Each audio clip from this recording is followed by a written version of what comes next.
Live mula sa CLTV 36 Studio. CLTV 36 News. Maya Pabengi, Pampanga, magandang gabi, Central Luzon. Ako po si JM De Jesus at oras na para sa mga may init na balitang Central Luzon ngayong Lunes, November 17. 4 na bilyong pisong pinsala sa agrikultura at infrastruktura, iniwan ng bagyong Uwan. Presyo ng gasolina at diesel, tataas. Kerosene, may price freeze. Relocation site para sa mga apektado ng NSCR project, itatayo sa Angeles City. High-value target at iyo pang drug suspects, nakadakip ng PIDEA. At Paskong Pinoy at perfect holiday experience, ramdam na sa Midori Clark. Umabot sa 4 na bilyong piso ang halaga ng pinsalang iniwan ni Super Typhoon Uwan sa agrikultura at infrastruktura, habang patuloy pa rin ang validation ng mga NDRMC na sa naitalang nasawi sa umabot sa 26. Ang detalye sa report ni Jody Dizon Mercado. Umabot na sa mahigit 4 na bilyong piso ang pinagsamang pinsala sa agrikultura at infrastruktura matapos ang pananalasa ni Super Typhoon Uwan. Ayon yan sa ulat ng National Disaster Risk Reduction and Management Council o NDRMC nitong Lunes, November 17. Batay sa pinakahuling situational report, tinatayang nasa 1.79 bilyon pesos ang pinsala sa agrikultura, habang pumalo naman sa 2.27 bilyon pesos ang halaga ng nasira sa infrastruktura. Nakaapekto ang bagyo sa mahigit 12,000 magsasaka at mangingisda na tumama sa mahigit 9,000 hektare ng sakahan sa Luzon at ilang bahagi ng Visayas nitong unang bahagi ng Nobyembre. Sa naturang lawak ng nasirang pananim, 7,222.45 na hektarya ang may posibilidad pang makabawi, habang 2,454.78 hectares ang totally damaged. Tinatayang nasa 89,201.53 metric tons naman ang kabuang production loss. Nakasaad din sa datos ng NDRMC na umabot sa 266,675 na bahay ang napinsala sa 14 na rehiyon, kung saan mahigit 25,000 ang tuluyang nawasak. Umabot naman sa 1,954,307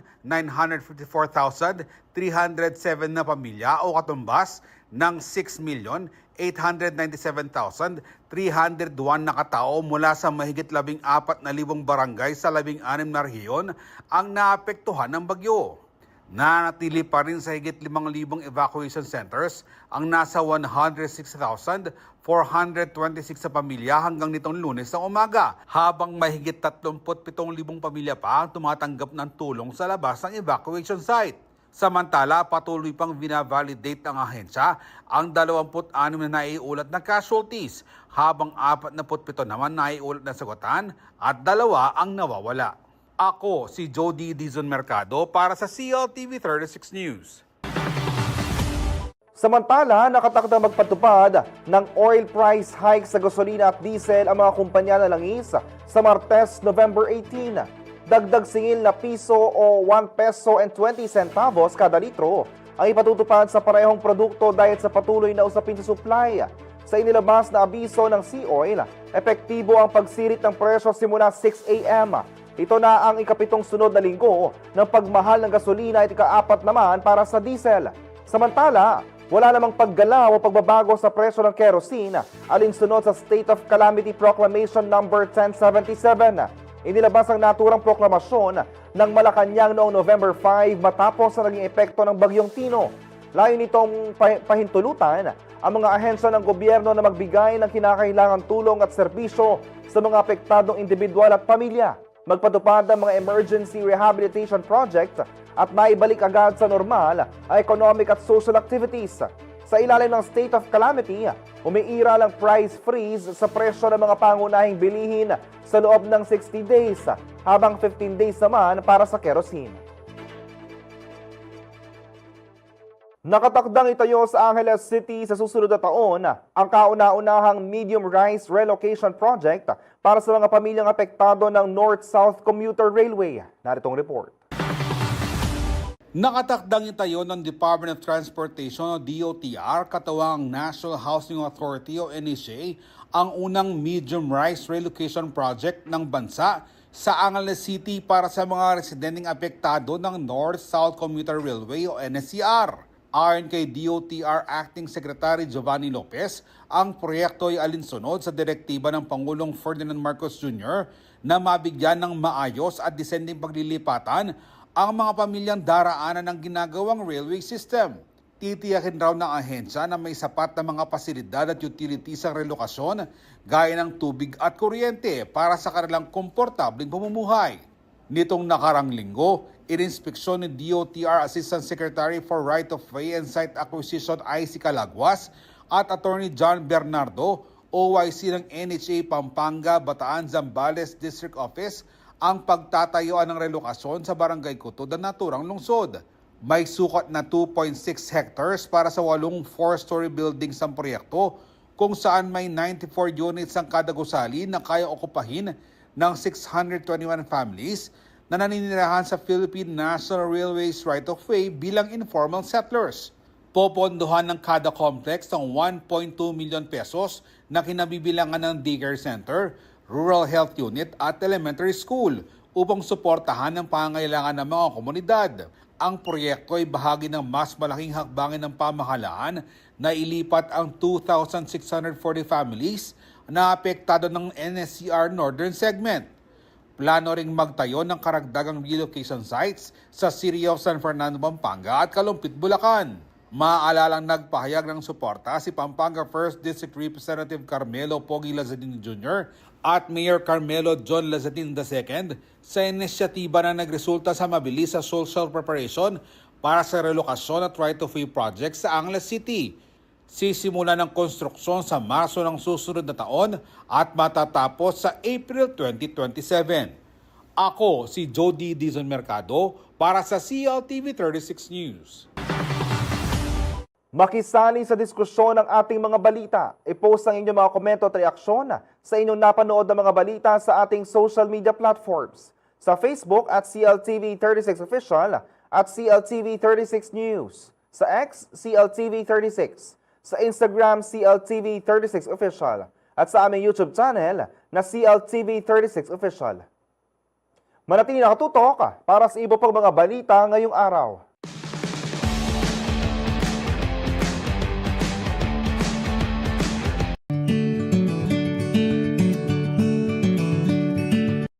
Sa pamamagitan ng makulay na street dance at malikhaing free dance interpretation, matinding enerhiya ang dala ng higit 700 mag-aaral mula sa elementarya at high school habang muli nilang isinasadula ang kwento ng hirap, pag-asa at matatag na pagbangon ng Bayan ng Bacolor sa Makatapak Festival 2025. Puno ng sigla at simbolismo ang bawat galaw at bawat indak.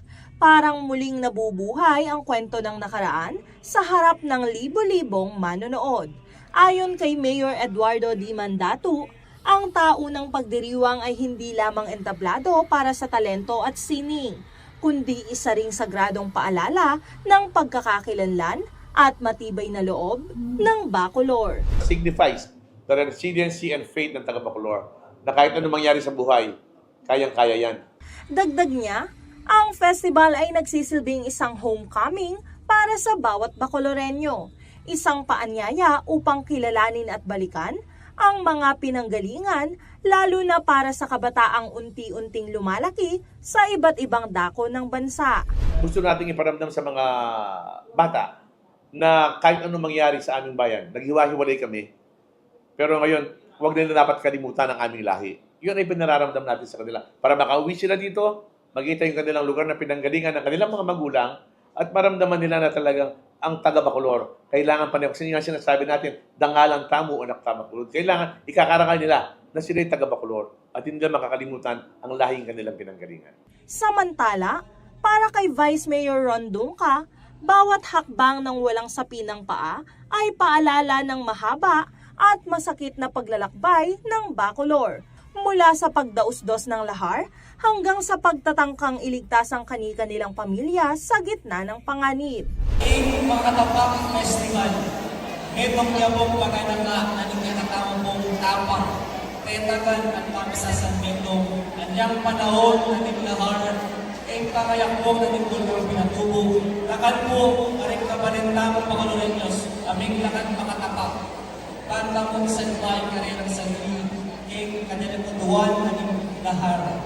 Maging ang hanay ng mga guro ay hindi maitago ang kasiyahan. Buong pagmamalaking ibinahagi ni Fe Bognot, principal ng Bacolor Integrated School, na malalim ang pagmamahal ng kabataan sa kanilang kultura.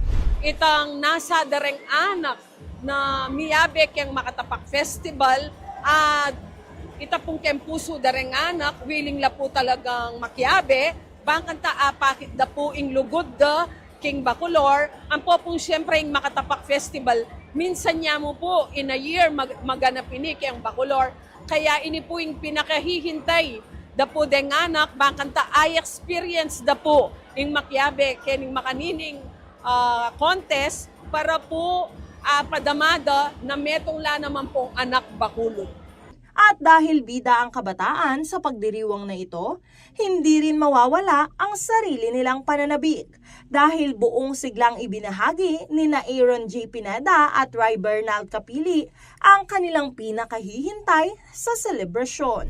As a dancer po, hinahanap ko rin po yung mga bagong steps na gagawin nila po. Pero sa akin po, inaabangan ko po yung performance namin ng Potrero po. Tsaka po yung mga kaklase ko po na 4 na sangre. So support ko po, lalo na po yung prinsesa ng Potrero, go go! Sa kabila ng matinding kompetisyon mula sa iba't ibang paaralan, itinanghal na kampyon ang Bacolor Proper Cluster at Bacolor High School para sa pre-interpretation dance, street dance at Best in Progressive Dance sa kani-kanilang division. Samantala, kinoronahan naman bilang Festival Queen at Best in Headdress ang mga kalahok mula Madapdap Cluster at Potrero National High School. Habang nagniningning muli sa Best in Costume ang Bacolor Proper Cluster at San Isidro National High School. Mga kapatid, maraming salamat sa pagsubaybay. Ako po si Riliela Tugay, hatid ang masaya at masiglang balita dito sa Makatapak Festival 2025.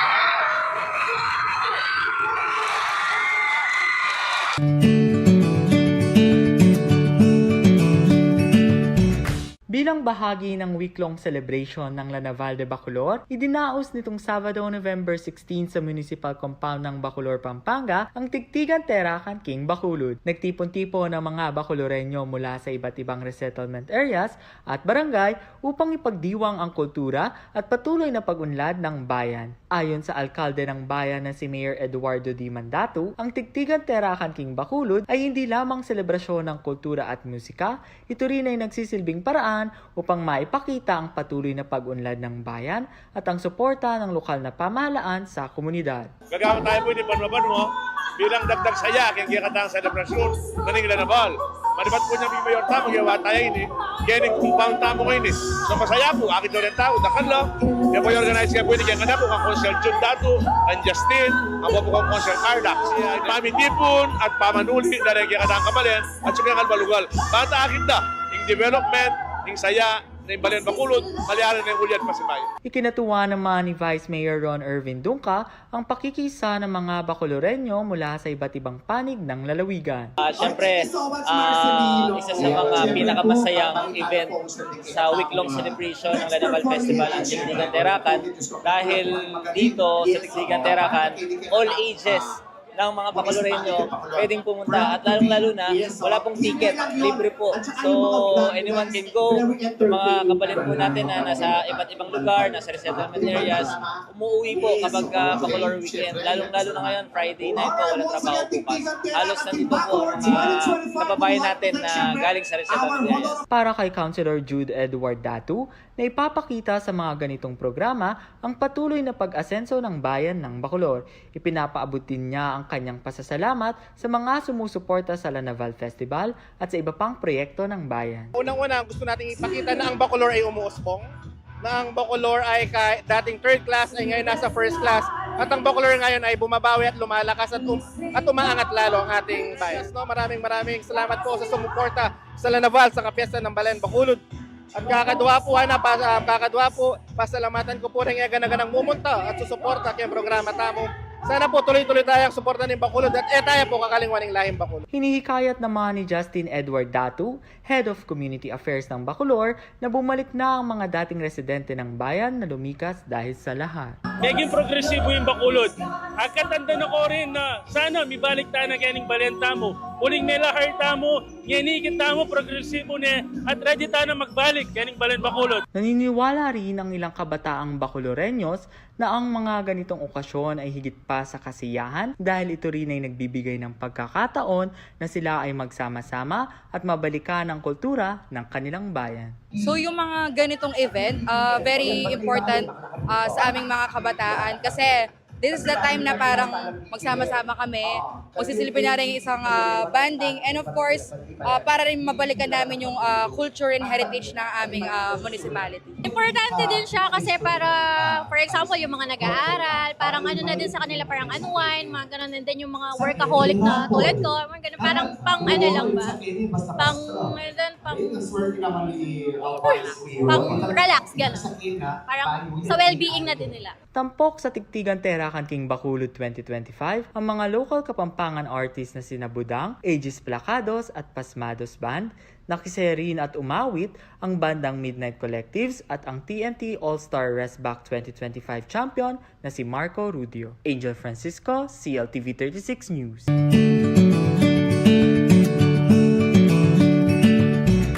Nagbabalik ang CLTV 36 News.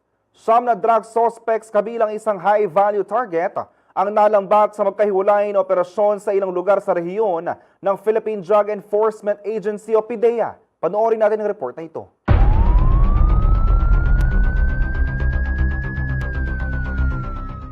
Kalabosong siyam na drug suspects sa iba't ibang lugar sa rehiyon matapos ang magkakahiwalay na operasyon ng Philippine Drug Enforcement Agency o PDEA at lokal na kapulisan.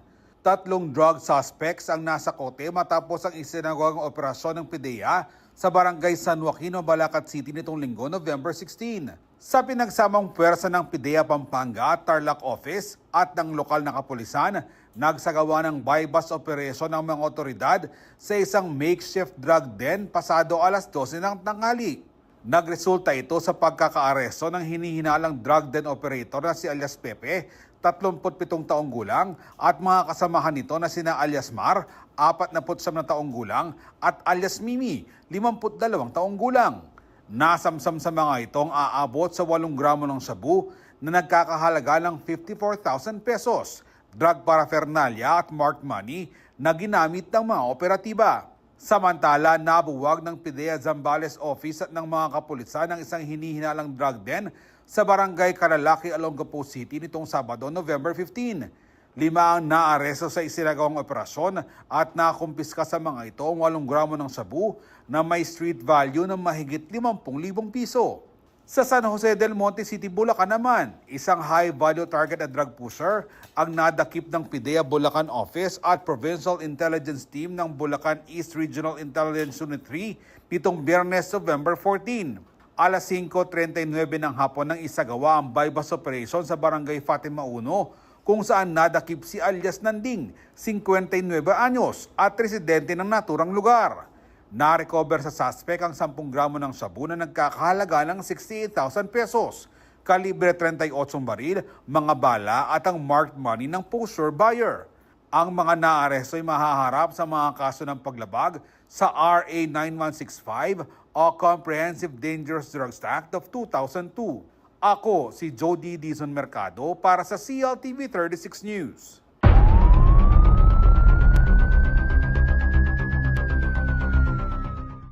Samantala, sinuri ng Mabalacat City Government at iyong pang sektor ang bubuksang bypass road na kokonekta sa NLEX sa ilang barangay ng syudad. Makakatulong raw ito upang maibsan ang trapiko at lumakas na ekonomiya ng lugar. Naritong report. Ininspeksyon ng pamahalaang panlungsod ng Mabalacat at ng pamunuan ng North Luzon Expressway o NLEX ang panukalang Mabalacat Bypass Road nitong nakarang linggo. Layunin ng proyekto na idugtong ang NLEX sa Santa Ines Exit sa Barangay Mangalit at Atlobola. Inikot ni Mayor Jill Aquino at NLEX President Luis Reñon ang daraanan ng bypass road kasama sina City Engineer Rod De Leon, City Planning and Development Officer Rosan Pacquiao at NLEX Business Development Head Vic Apuzen.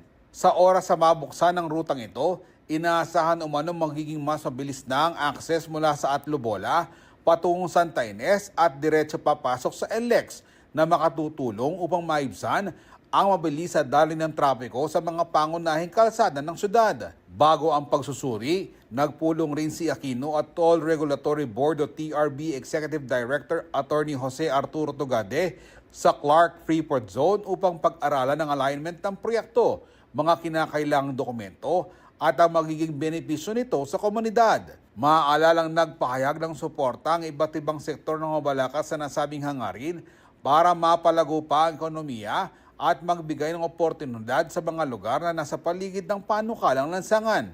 Nauna nang nagtipon nitong nakarang buwan ng mga stakeholders kasama ng TRB, Department of Transportation o DOTR at Metro Pacific Tollways Corporation o MPTC na siyang namamahala sa NLEX para sa agarang pagbubukas ng bypass road. Ako si Jody Dizon Mercado para sa CLTV 36 News. Kinundina ni Alexander Sanggalang Kaugiran, dating presidente ng Clark International Airport Corporation at former Angeles City Councilor, ang pagdepensa ni DPWH Secretary Vince Dizon kay Pangulong Ferdinand Bongbong Marcos Jr. Kaugnay na umunay malawakang korupsyon sa flood control projects. Ayon kay Kaugiran, hindi totoong transparency ang nagtulak sa Malacanang na bumuo ng Independent Commission, kundi ang lumalakas umunong kilos protesta at galit ng publiko. Sa isang Facebook post, sinabi ni Kaugiran na huli at pilit umano ang naging aksyon ng administrasyon sa kabila ng seri ng aligasyon ng budgetary insertions, substandard flood control projects at ghost infrastructure programs. Git niya, bakit hinahayaan pa umunong lumobo, kumalat at maipatupad ang mga proyektong may anomalya bago kumilos ang Pangulo.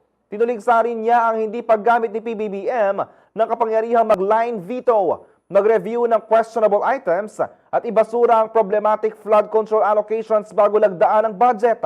Samantala, sa pagbira niya kay Dizon, tinawag niya itong sip-sip at nagtatakip dahil sa umunay pag-iwas niya sa mga mahalagang tanong kung bakit nakalusot ang insertions sa Malacanang, bakit hindi na-veto ang questionable funds at bakit ngayon lang lumabas sa mga impormasyon matapos sumiklab ang public outrage.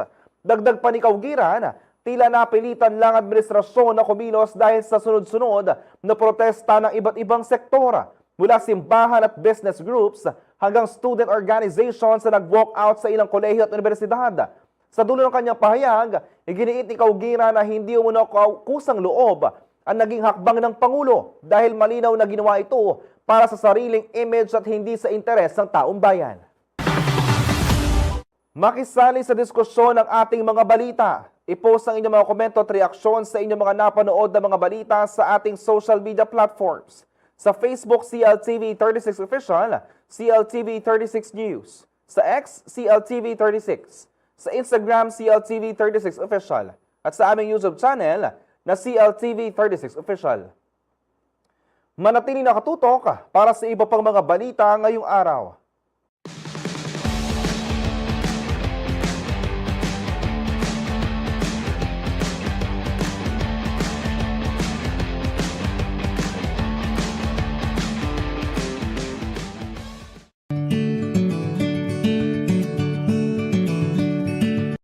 Napuno ng saya ang umaga ng huling araw ng Lanaval Festival nitong linggo sa isinagawang Pialong Bacolod 2025 kung saan tampok ang mga tradisyonal na larong Pinoy na nilahukan ng mga kabataang Bacoloreños.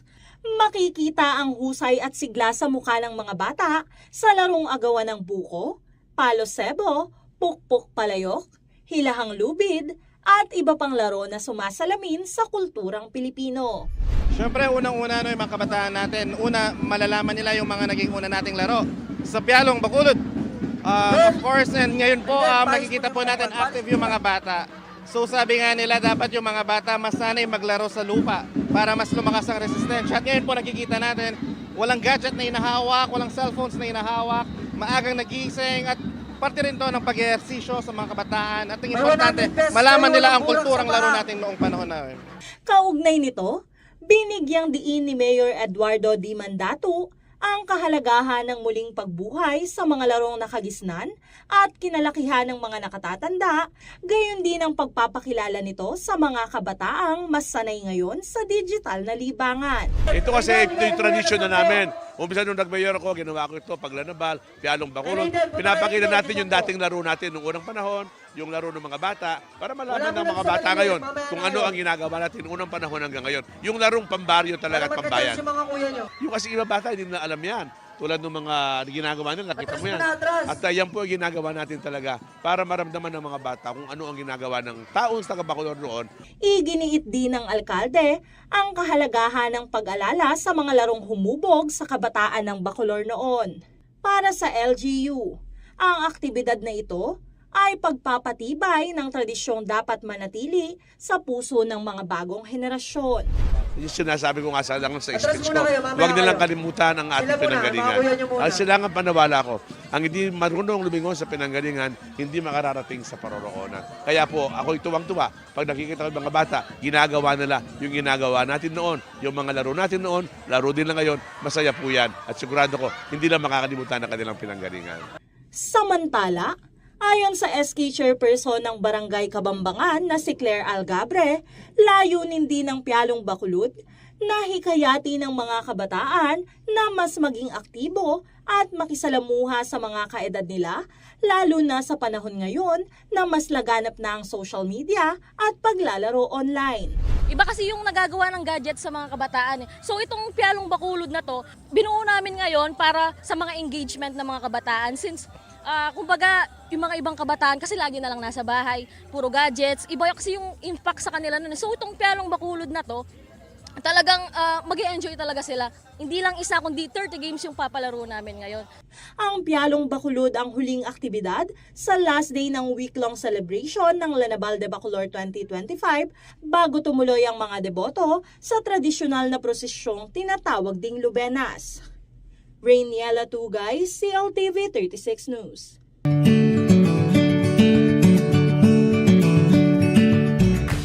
Nagmistulang ilog ng liwanag, pananampalataya at pag-asa ang buong Bacolor nitong gabi ng Linggo, November 16, habang sabay-sabay na nagprosesyon ang mga deboto mula sa 21 barangay. Sa bawat kanto, damang-dama ang tibok ng pusong Bacoloreño.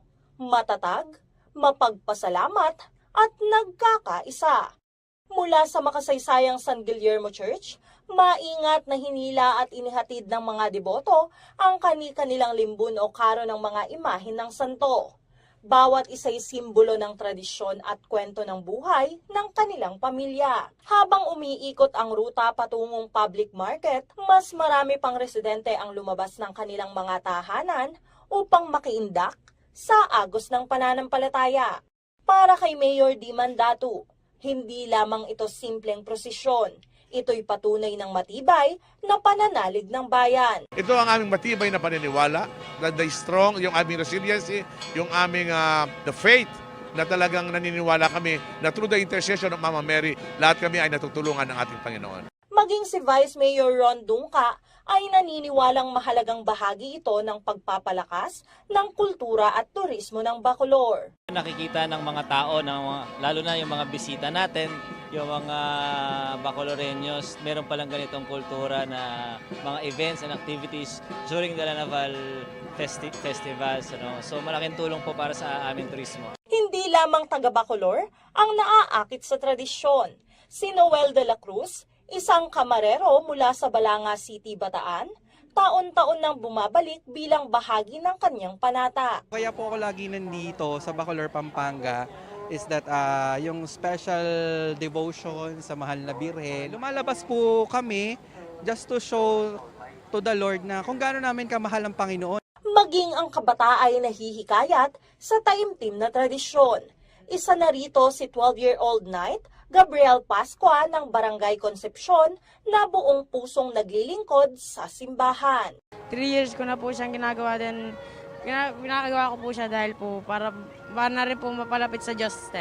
Then para po mabawasan mga kasalanan ko. Ganon. Pero sobrang saya din po mag-serve dami pong magiging tropa sa simbahan po. Then may matututunan din po galing sa Diyos. Sa gitna ng pagdiriwang, tampok din ang pagbabalik ng Lubenas, ang tradisyonal na parada ng mga Kapampangan Lanterns. Ngayon, nirevive natin, ito na yung ating pangapat na taon that we have the Lubenas in Bacolor. This is the original Lubenas. Traditional na Bacolod lanterns. Yung mga talagang lantern ng Bacolor is made of dati papel de hapon. Hindi sila ginagamitan ng mga electrical instruments, hindi kumukuti-kuti tap. They are plain and simple paper lanterns. So ito yung mga authentic na parol Kapampangan, yung mga parol Bacolod. Sa lahat ng ito, isang bagay ang pinakaikinagagalak ng kura paroko ng San Guillermo Parish Church na si Reverend Father Joseph Theodore Valencia, ang buhay na pananampalataya ng kanilang bayan. Itang kasalpantayanan king apong Ginoo, itang devotion king Indong Birhen Maria. Akakit ko naman ini karen tawag ken. Ono nga laing apong Ginoo king Vietnam, mga latamong kasalpantayanan nanuying ulaganan ning Vietnam. Ale. Sa pagtatapos ng gabi, nananatiling malinaw na ang kapistahan ng Lanaval de Bacolor ay higit pa sa selebrasyon. Isa itong pamana ng pananampalataya, kultura at pagkakaisa na patuloy na nagbibigkis sa bawat Bacoloreño saan man sila naroroon. Rainiela Tugay, CLTV 36 News.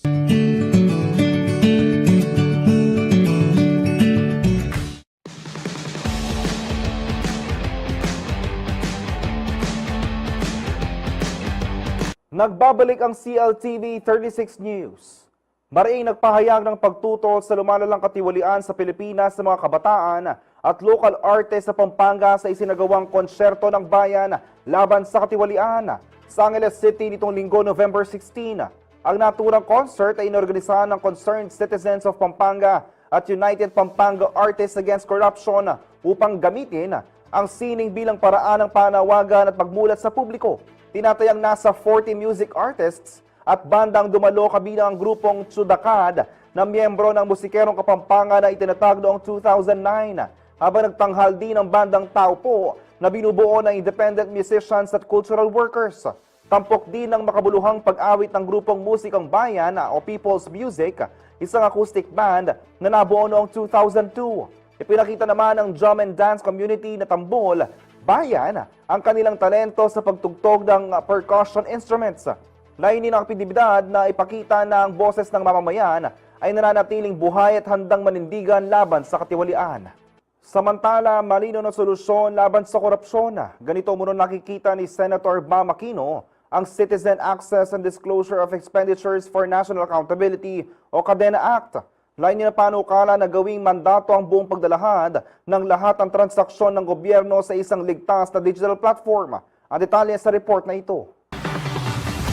Patuloy na tinatalakay sa Senado ang pagpasa ng Senate Bill 1330 na tinatawag ring CADENA Act o Citizen Access and Disclosure of Expenditures for National Accountability sa isinagawang public hearing. Layunin ng panukala na iniakda ni Senator Bam Aquino na gawing mandato ang buong paglalahad ng lahat ng transaksyon ng gobyerno sa isang secure at digital public ledger system. Gagamitan ito ng blockchain o katulad na teknolohiyang hindi kayang i-manipulate. Ayon kay Aquino, ang CADENA Act ay malinaw na solusyon laban sa korupsyon dahil direktang mabibigyan ng publiko ng akses sa paggasta ng gobyerno. Isinailalim sa malaking pagbabago ang naturang panukala mula ng huling pagdinig isang buwan na ang nakalipas. Kasama na rito ang rekomendasyon ng mga eksperto, lalo na sa pagpili at paggamit ng angkop na teknolohiya. Binigyang diin ni Aquino na nananatili ang pangunahing layunin ng panukala, tiyakin ang transparency at accountability sa paggamit ng pondo ng bayan. Sa dulo po ng lahat, iisa pa rin ang pinagalaban po natin. Transparency, accountability, at sa pagiging bukas sa pagbusisi ng budget ng ating gobyerno na siya pong pera ng taong bayan. Solusyon at serbisyo para sa taong bayan, yan po yung hangarin ng batas na ito at siyempre po para labanan ng korupsyon. Ang CADENA Act ay isa sa pinakaklarong paraan para mabantayan ng taong bayan ang paggastos ng kanilang buwis. Dagdag pa ng senador, ang paggamit ng blockchain ay magtitiyak na ang datos ay secure, beripikado at hindi mababago. Ang pagbulatlat ng mga pinagagasusan hanggang sa presyo ng materyales, yan po ang level of transparency na hinahanap po natin at yan din po ang pinakamalakas nating sandata laban po sa korupsyon at sa pagnanakaw sa ating bansa. Giit pa ni Aquino, ang Kadena Act ay direktang magpapakita ng totoo at tunay na pagsisikap ng gobyerno laban sa korupsyon. Kaya kung seryoso po tayo sa laban sa korupsyon, simulan po natin sa pinakasimpleng solusyon. Ipakita po sa taong bayan kung saan napupunta ang pinaghirapang pera po nila. Formal na nagpapatuloy ang deliberasyon ng Senate Committee sa panukalang batas at dumalawak ang nakakuha nitong suporta mula sa mga senador at publiko. Raymond Tasoy, CLTV 36 News. Ramdam na ang kilig at saya ng Pasko sa Midori Clark Hotel and Casino matapos pailawan ng kanilang mala crystal na Christmas tree. Sa mga nagbabalak ng rest and recreation, swak na swak ang pagkakataong ito para sa mga perfect holiday experience. Silipin ang kaganapan sa Christmas tree lighting sa report na ito. Crystal Wonderland, Crystal Town, Pure Wonderland. Sa pagpasok ng malamig na simoy ng hangin at pagkinang ng kaliwat ka ng Christmas displays, isa na namang hudyat ng nalalapit na Kapaskuhan ang nasilayan sa Clark, Pampanga. Muling nagdingning ang lobby ng Midori Clark Hotel and Casino matapos opisyal na sindihan ang kanilang malakristal na Christmas tree nitong Biyernes, November 14, 2025. Para kay Clark Development Corporation o CDC President and CEO, Attorney Agnes V.S.T. de Manadera, ang lighting na ito ay sagisag ng pag-asa, pagbangon at pasasalamat. Christmas in Clark is for the family. Christmas in Clark is with the environment. Christmas in Clark is with the green grass of the parade ground.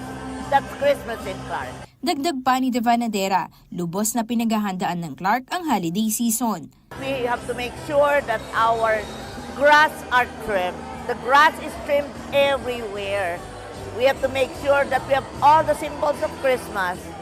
And most of all is a call to all people, to the people of Clark, the people of Pampanga, that Christmas is remembering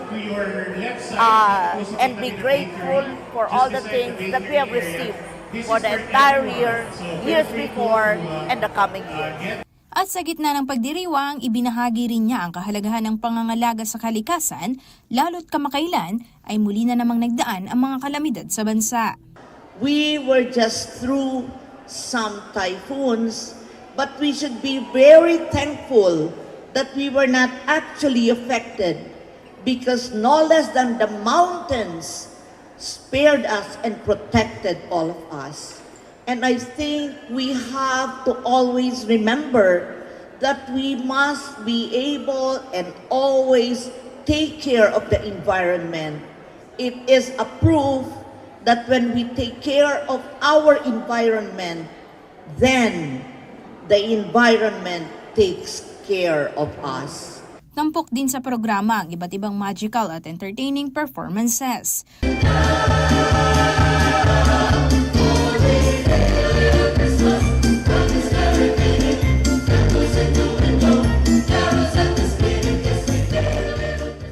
Dumalo rin sa pagdiriwang si Department of Tourism Region 3 Director Richard G. Daynos na nagbigay diin sa mas malalim na kahulugan ng temang Crystal Wonderland. And we stand before a radiant symbol of hope, our Crystal Wonderland, a vision for Crystal Town and pure Wonderland. This theme speaks of beauty and elegance. It is a gentle nudge of what Christmas truly represents. Clarity, purity of intention, and the light that guides us through uncertain times. Para kay Daynos, ang liwanag ng Pasko ay paalala at gabay, lalo na sa panahong maraming kinahaharap na suliranin ang lipunan. A Crystal Wonderland symbolizes transparency and truth. Pure Wonderland invites us to rediscover the purity of purpose, the simple joys, and the genuine connections. And may the spirit of Christmas be our guiding light, one that leads us to healing, to unity and a future shaped by hope. Aisel Fernando, CLTV 36 News. Alamin natin kung bakit pinag-uusapan ng next generation van na Hyundai Staria. With its futuristic design, spacious interior and cutting-edge technology, ang Staria ay ginawa para sa mga modernong pamilya, negosyante, at kahit sa mga VIP na laging on the go. Para ka na nasa loob ng spaceship sa ganda ng loob at smooth ng biyahe. At good news, available na ito sa Laos Auto Group, Baliwag, Bulacan. Maayos sa serbisyo mula test drive hanggang sa unit release. To know more about the Hyundai Staria, let's watch this.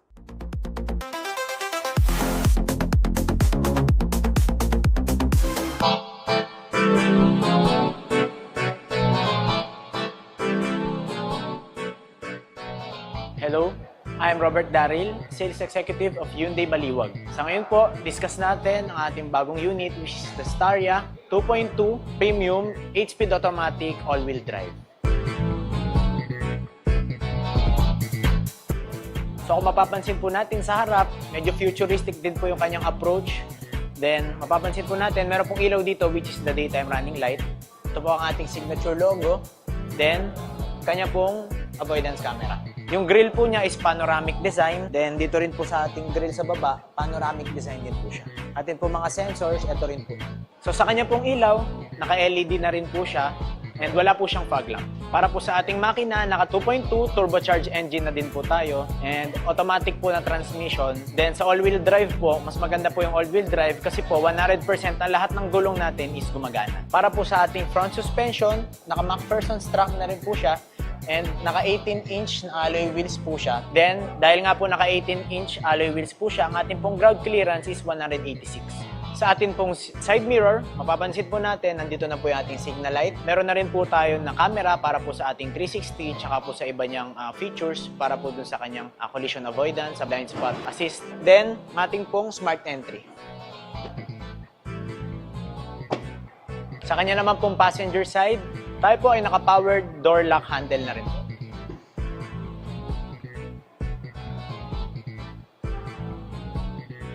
Para po sa rear side ng sasakyan, makita po natin ang ating brake lights. Meron po tayo ditong defogger, yung mga linya po na to. Then, ating logo, Hyundai Staria. Ang ating pong brake lights, signal light, and then yung kanyang reverse camera. So sa ating pong rear end track, naka-automatic na rin po siya. Isang pindot lang po natin, bubukas na po.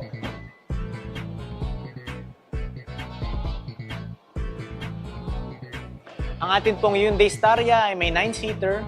So, fold lang po natin siya para po magamit natin yung likod if ever po na walang uupo. Then yung likod po niya is pwede natin paglagyan ng dalawang balikbayan box or mga luggages po na pwede natin ilagay like groceries or etc. Ang ating pong automatic na rear end trunk is naka-hydraulic assist na rin.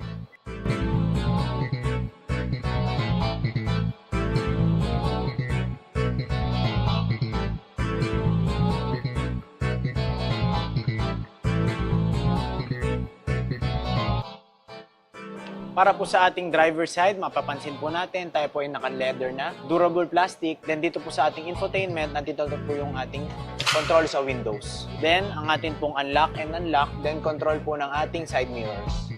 Ang Hyundai Staria ay naka-premium Bose speaker. Ang ating pong seats ay naka 8-way powered na po siya. So, kapag gusto po natin siyang palikod, paharap, depende po sa ating driving habit. So, tayo na po mismo ang mag-a-adjust. Para po sa ating steering wheel, tayo po naka-leather na rin. With paddle shifter, mapapansin po natin sa ating infotainment, meron pong mga buttons. So, ito po yung sa personal side, sa calls, sa cellphone. Then, nandito naman po yung ating mga assistive.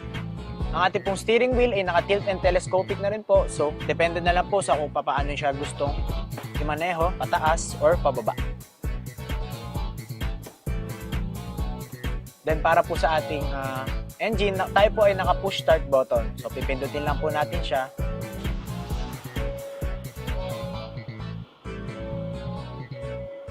Para po sa ating LCD, tayo po ay naka 6-inch na rin po. So, touchscreen din po yan. Para po dito, meron po tayong ventilated seats. So, kung gusto po natin na malamig ang upuan, pindutin lang po natin to. Lalamig na po yung upuan ng driver side. So, dito naman po sa passenger side. Then, kung gusto po natin na mainitan, tanggalin lang po natin ito. Ito po ang pindutin natin. Ang Ang Hyundai Staria ay meron na rin pong reverse camera with 360 na rin po siya. So para po mas maingat po tayo sa ating pagmamaneho.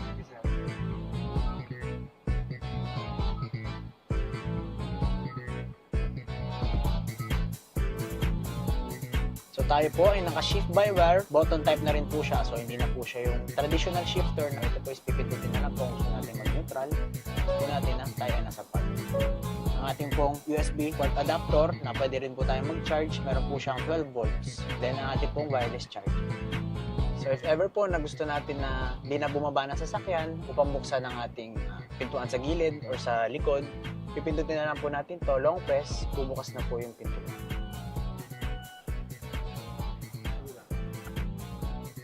Then, long press lang po ulit para po sumara.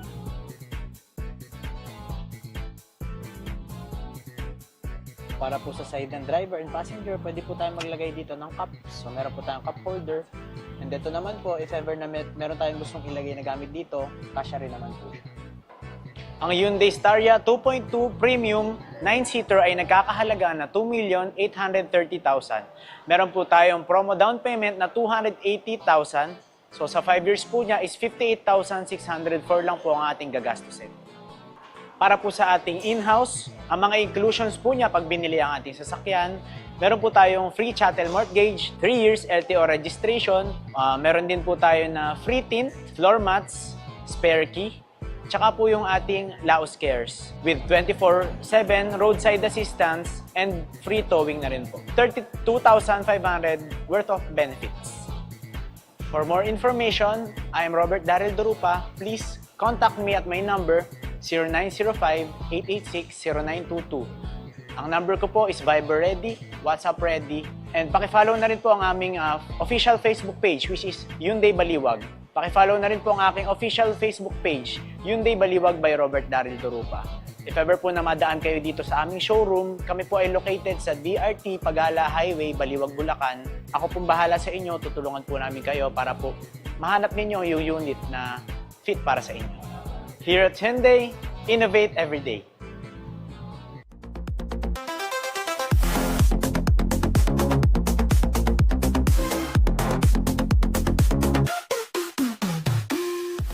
Pumanaw na ang veteranong aktres at humanitarian na si Florence Lansang Danon o mas kilala bilang Rosa Rosal noong Sabado, November 15 sa edad na 97. Ito ang inanunsyo ng Philippine National Red Cross na pinamunuan ng namayapang aktres. Ayon sa kanilang pamilya, si Rosal ay na-confine sa hospital sa oras ng kanyang pagpanaw. Kilala si Rosal sa kanyang pagbibida sa mga pelikula na Anak, Dalita, Badyaw at Biyaya ng Lupa. Napanalunan niya rin ang Best Actress Award sa fama sa pelikulang Sunny Boy. Bukod dito, nakatanggap rin siya ng mga parangal tulad ng Ramon Magsaysay Award at the Order of the Golden Heart. At yan ang mga balitang nakalap ng CLTV 36 News. Para sa karagdagang detalye, maaari niyong i-follow ang aming social media pages. Sa Facebook at CLTV 36 Official at CLTV 36 News. Sa X, CLTV 36. Sa Instagram, CLTV 36 Official. Kung nais nyo balikan ang mga programa ng CLTV, pwede nyong bisitahin ang aming YouTube channel na CLTV 36 Official at ang aming website na www.cltv36.tv. I-promote ang iyong negosyo para mas marami kang maabot sa TV at social media sa pamamagitan ng pagkikipag-partner sa CLTV 36. Magpa-advertise na at i-feature yung produkto o serbisyo sa aming mga news at public affairs program. Para sa inquiries, mag-message sa aming official Facebook page at tumawag at mag-text sa 0930-381-9332 o 0918-854-2357. Mapapanood din ang mga programa ng CLTV nationwide via Signal Channel 115 at sa ating 39 cable partners. Mga kababayan, nalalapit na po ang pinakamakulay at pinakamasayang okasyon na bida nakikislapang higanteng parol ng City of San Fernando. 26 days na lamang po at Giant Lantern Festival na. Magkita-kita po tayo sa Robinson Star Mills sa December 13, 2025. Kasama ang buong pwersa ng CLTV News and Current Affairs, ako po si JM De Jesus. Mga kabalen, 38 days na lamang po at Pasko na. Maraming salamat po.